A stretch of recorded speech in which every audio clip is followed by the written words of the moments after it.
Assalamualaikum warahmatullahi wabarakatuh. Perkenalkan, nama saya Marsha Putri Berlian dengan nomor sambung 040202403443, jurusan Ilmu Hukum kelas B6 Fakultas Hukum Universitas Muslim Indonesia. Pada kesempatan kali ini, saya akan menjelaskan mengenai pengertian dari pengantar ilmu hukum dan juga sejarah pengertian ilmu hukum. Pengantar ilmu hukum sendiri merupakan salah satu mata kuliah dasar yang kita pelajari ketika menduduki semester awal atau semester 1 di program studi ilmu hukum.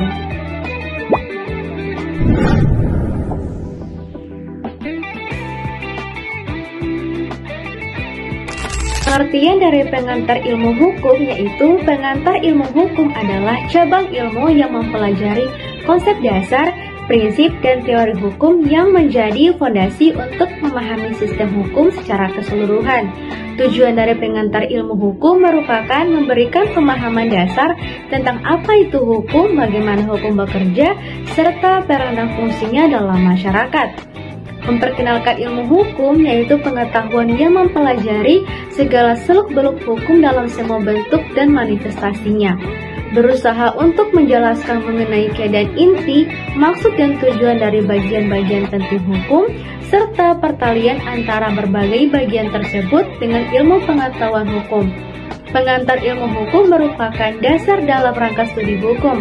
Tanpa memahami pengantar ilmu hukum secara tuntas, maka tidak akan mendapat pengertian yang baik terkait berbagai cabang ilmu hukum. Oleh karena itu, pengantar ilmu hukum juga dinamakan basis lerva.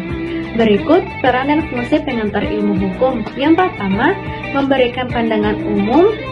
Yang kedua, memperkenalkan ilmu hukum dan permasalahan yang berkaitan dengannya. Yang ketiga, menjelaskan keadaan inti, maksud, dan tujuan hukum. Keempat, merupakan dasar untuk mempelajari bidang-bidang selanjutnya. Yang terakhir, kelima, mengkualifikasikan mata pelajaran pendahuluan dan pembukaan ke arah ilmu pengetahuan hukum.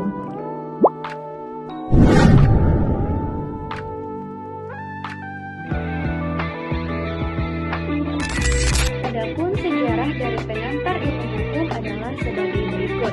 Istilah pengantar ilmu hukum merupakan istilah yang digunakan pertama kali di Universitas Gadjah Mada yang berdiri pada tanggal 3 Maret 1946. Sementara itu, istilah Enabling Thought Direct Escape digunakan pada tahun 1920 saat dimasukkan dalam Hoger Onderwijs Wet atau Undang-Undang Perguruan Tinggi di Belanda. Istilah Enabling Thought Direct Escape merupakan pengganti dari istilah Encyclopedia der Rechtswetenschap, yaitu istilah yang dulunya digunakan di Belanda.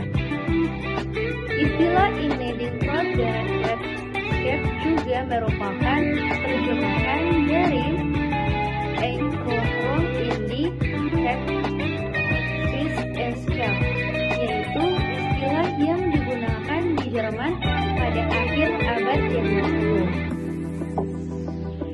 Enabling Thought Direct Escape telah dikenal di Indonesia sejak tahun 1924 dengan didirikannya Rechtshogeschool atau Sekolah Tinggi Hukum di Batavia. Baiklah, penjelasan singkat dari saya mengenai pengantar ilmu hukum